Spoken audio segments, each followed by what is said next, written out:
AfroTales Podcast is a part of the Connected Podcast Network. Chef. Yes, Glio. Don't you love how we get to share our stories and recipes?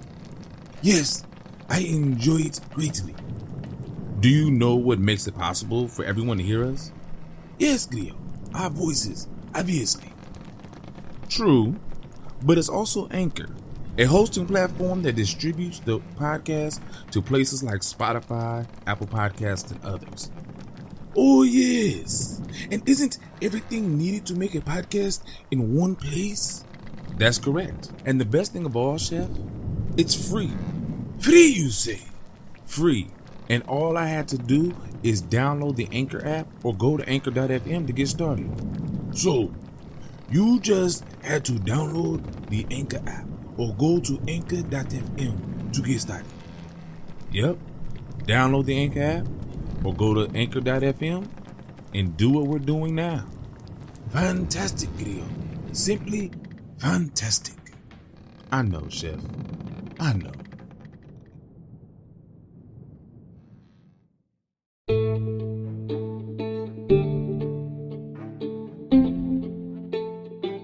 Well, hello there. I'm Aman Mazingo, your storyteller, and this is season 2 of the AfroTales podcast, where we journey through the Americas and the Caribbean to explore the tales that grew from its African diaspora. I want to thank Art by Chalet for the beautiful episode art, and especially thank you for joining us on today's adventure. Anansi plays dead. Compe Anansi and his wife were starving. So he said, "My wife, swordfish is my favorite food, but there isn't any. If we do a trick, we can get some meat. I could play like I was dead. You could go out to the road and sing and wail, say, 'My husband is dead,' and so on. Do you think you could do that for me?" She said, "Well, if I can't do something that easy, then there is no God, so I will do it."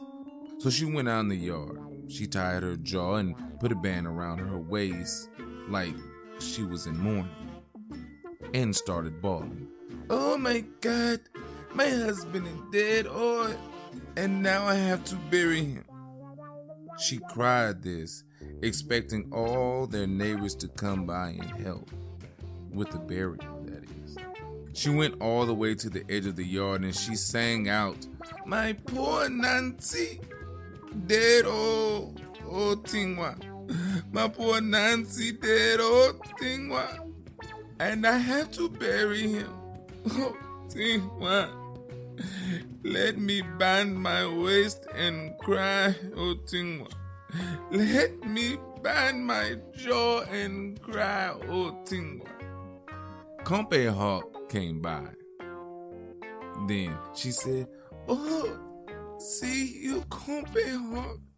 You see Compe and Nancy, they're dead." Compe and Nancy was stretched out there like he was dead, with his eyes shut tight. Compe Hawk said, "Well, Compe, you have chosen the better path, and heaven awaits you. All thy will be done." After a while, he turned his back and she killed Compe Hawk. Anansi called his wife and asked if she had killed Compe Hawk, and she said she had. He said, "My wife, I never knew you were so brave. Now we are going to have something to eat." Anyhow, he was excited now. He said, "My wife, if we can catch one, we can catch two." So they went out in the yard again, and she started bawling. "Oh, my poor Nancy, dead, oh Tingwa. My poor Nancy dead, oh Tingwa, and I have to bury him. Oh, Tingwa, let me band my waist and cry, oh Tingwa. Let me band my jaw and cry, oh Tingwa. Well, Kompe Bull passed by. Oh, what are you saying? She said, my husband is dead. He said, disbelieving this. Oh, you are talking in farts, lady. She said, he's gone. Go in and see him. When he went in, Kompe Bull said, oh, well, man, Kompe Anansi has done it this time and chosen a better path. Well, Kompe Bull started to look back at Kompe Anansi and she killed him. He cried out, oh, and he dropped to the ground. Kompe Anansi really was excited now. And he said, my wife, go back again. Do, go. Start the same boiling. So she started. Oh, my poor Nancy. Dead, oh Tingwa. My poor Nancy dead, oh Tingwa. And I have to bury him. Oh, Tingwa. Let me band my waist and cry, oh Tingwa. Let me band my jaw and cry, oh Tingwa. Kompe's sheep passed by now. He went in, the poor little lamb, said, ah! And he was dead. Kompe fowl passed, and the same thing happened to him. All the animals in the world passed by. They killed them all the same way. Kompe ground dove was there in a tree watching all these doings. Kompe ground dove reached the yard, and Anansi's wife started bawling out as usual. God, Kompe, I need help here. Kompe Anansi's dead. Dead. He said, dead,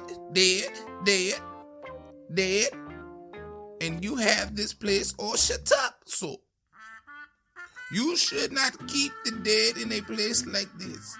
Open the windows, open the blinds. He flew around opening up everything, opening all the windows. He said, Kompe, you really dead?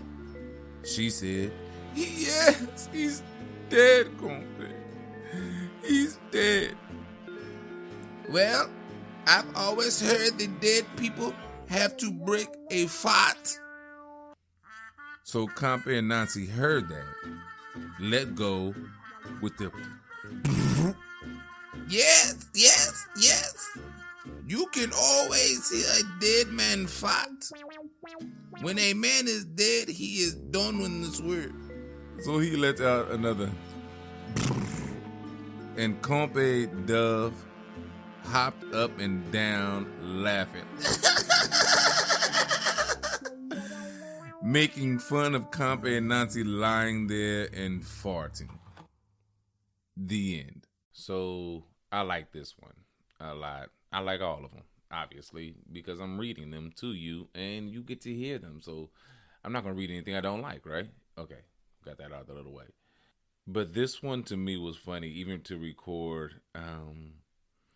Coming from St. Vincent, you get a lot of interesting stories. All of the Caribbean, you get a lot of interesting stories, especially takes on Anansi. But this one, ground dove, he kind of gets over on Anansi a little bit, right? Because they thought they were going to get him. But he's been watching everything go down. Why he hasn't stopped them beforehand, I don't know. Don't ask me. I don't even know why ground doves do what they do, okay? But apparently he saw the whole thing, and it didn't bother him. Probably because he's a bird, and a lot of these animals probably wouldn't mind doing harm to a bird, even eating birds, you know? that's the funny thing about Anansi and a lot of these stories. He's depicted as a spider, and so he's a small creature, but he tricks such large, powerful creatures all the time. And then, so you have Ground Dove, who obviously is a small creature, just like Anansi. And that's probably why he doesn't really feel any kind of way where, the hawk gets eaten, sheeps get eaten, bulls get eaten, and he's like, they all would have ate me too. So I'm not mad. But Anansi, you're not dead. And he just tricks Anansi to just keep farting and farting and farting. And it is like, really, bro? Really? Really? That to me he had to be just dying laughing. I love it. I don't know really what the moral of this story is. I don't even think this one necessarily has a moral. I think this is just one where they trick the tricksters, or just what they call a trickster story, where he just gets to be mean. He gets to be a Anansi. But, I would say watch your back with people like Anansi and his wife. If you know okay, my moral I'm putting on the story. People like this. If you got a booster, or you got a thief, or you got a liar, that lives down the street, and they lie to everybody. They do these things to everybody. Don't fall for the trick. If they saying, hey, oh my God, man, I was robbed the other day. I need to borrow some money. You they lie. They steal. They bad people. Like, just don't believe them. Don't be naive. They trick everybody. Anansi tricks everybody. Anansi and his wife, that's what they do. You know what I mean? So why are you going to believe them? Don't do it. Do not do it in your real life. Don't trust the Anansi and Anansi's wives out there. Don't do it. That's my message to you today. I also want to say, this is my 1-year anniversary episode. June 1st last year was when the Woman Has the Power episode came out, and has to this day been the best episode that I've done, I guess, because everybody has always loved it. There are stickers for it now. I am trying to make shirts for it. We're working on that. But y'all loved it, and I want to give it to you guys in sticker form, the logo, the design. If you don't know what I'm talking about, please go back. First episode of the first season.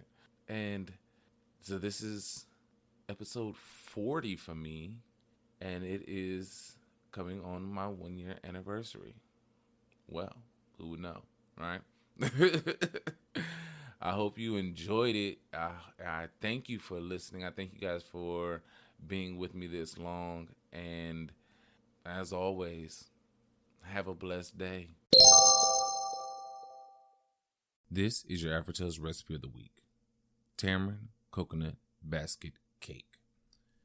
Ingredients: 1 cup butter, pinch of salt, 2 cups sugar, 1 cup milk, 4 eggs, 2 teaspoons mixed spice, 1 teaspoon pear essence, 5 tablespoons tamarind sauce, 1 teaspoon coconut essence, 4 tablespoons sour cream, 3.5 cups easy bake all-purpose flour, half cup toasted coconut flakes, 3 teaspoons baking powder. For tamarind sauce, 1 cup shelled tamarind, half teaspoon vanilla essence, 1 cup sugar. Place in a pot and simmer to desired thickness. Cool and run through a medium sieve.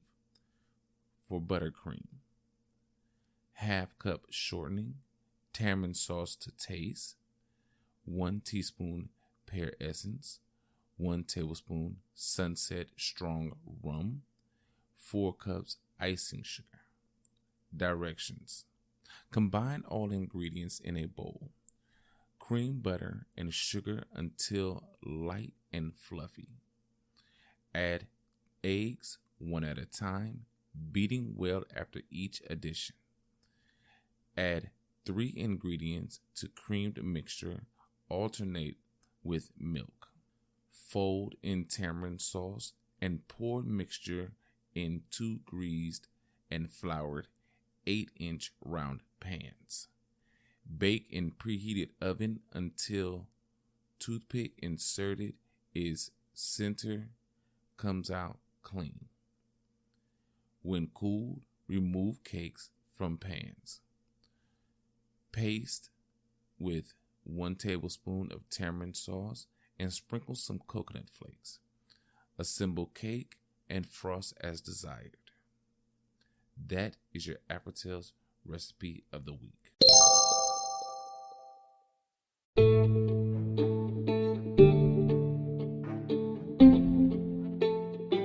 Thank you again for your time. Thank you for supporting and sharing this podcast with your family and friends. You can always find AfroTales Podcast on Anchor, Spotify, or wherever you listen to podcasts.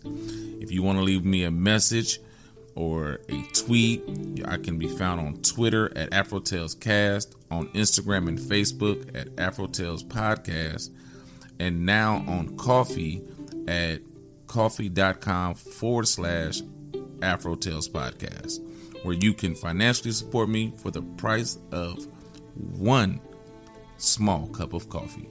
However you support, I thank you and I appreciate it always. So until next time, have a great day.